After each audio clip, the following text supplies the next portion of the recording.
Overload ডাম্পারের দাপটে বিপর্যস্ত ধর্মনগর, কঠোর অভিযানের ইঙ্গিত মহকুমার শাসকের।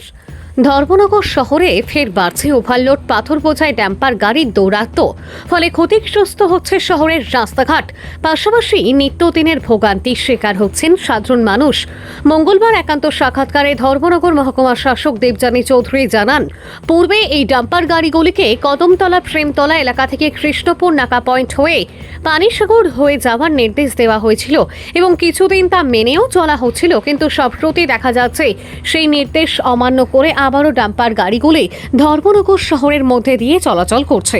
তিনি আরও জানান, অধিকাংশ ক্ষেত্রেই এই ডাম্পার গাড়িগুলি ওভারলোড অবস্থায় চলাচল করছে, যার ফলে শহরের রাস্তা দ্রুত ক্ষতিগ্রস্ত হচ্ছে।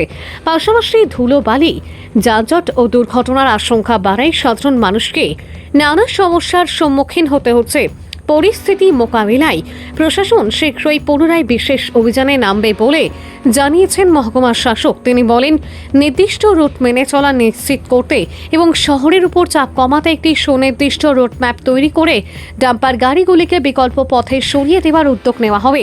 প্রশাসনের এই পদক্ষেপ কতটা কার্যকর হয় তা এখন সেই দিকেই তাকিয়ে রয়েছে ধর্মনগরবাসী। ভানুচন্দ্রের রিপোর্ট, আসাম প্রাইম নেটওয়ার্ক। পুরনো ইস্যু আগেও আমাদের কাছে কমপ্লেন এসছে, আমরা বিভিন্ন সময় রেডও করেছি এবং আমাদের যে রোড সেফটি কমিটির মিটিংয়ে একটা ডিসিশন হয়েছিল যে এখানে প্রেমতলা চমুনিতে কদমতলা থেকে আসার পথে একটা নাকা হবে, প্লাস কৃষ্ণপুর নাকা যেটা অলরেডি আছে, যেটা ব্যারিকেডটা অলরেডি আছে, এটা মেনটেন করে ওরা যাবে। তো এটা আমাদের তরফ থেকে প্রপোজাল গিয়েছিল এবং কিছুদিন পর্যন্ত সেটা অ্যাক্টিভে ছিল।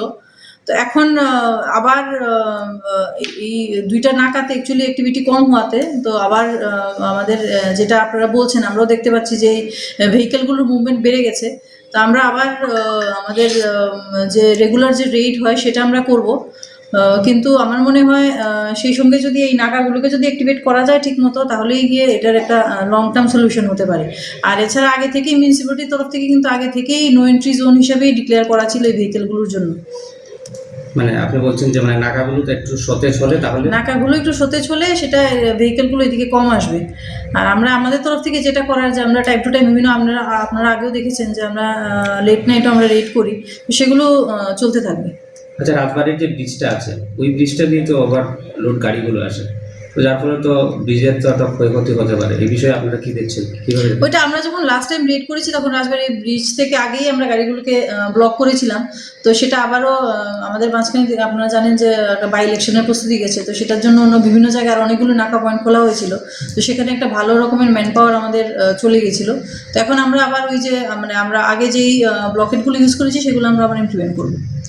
এখন কি কোনো জায়গাতে আপনাদের এইভাবে কোনো মানে ওভারলোড যাতে না নিয়ে আসা হয়, কোনো ধরনের কি সাইনবোর্ড টাইনবোর্ড আপনারা বা পরিমাপক কোনো যন্ত্র?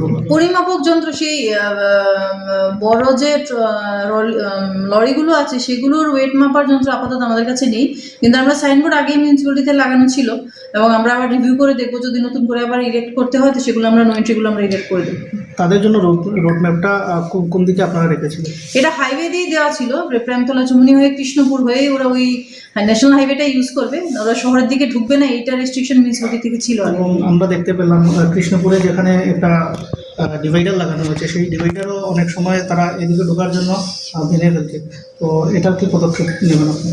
এটা অ্যাকচুয়ালি পিডব্লিউডি থেকে বলা হয়েছিল যে এখানে একটা দিকে লাগানো হয়েছে, দুই দিকেই যাতে লাগানো হয়। তো সেটা আমরা পিডব্লিউডির সঙ্গে এর মধ্যেই আমাদের ইলেকশন প্রসেসটা শেষ হয়ে গেলে আমরা আবার বিভিন্ন পিডব্লিউডি প্লাস পুলিশের সঙ্গে সবার সঙ্গে বসবো, বসে দেখি আমাদের কি মেজার নেওয়া যায়।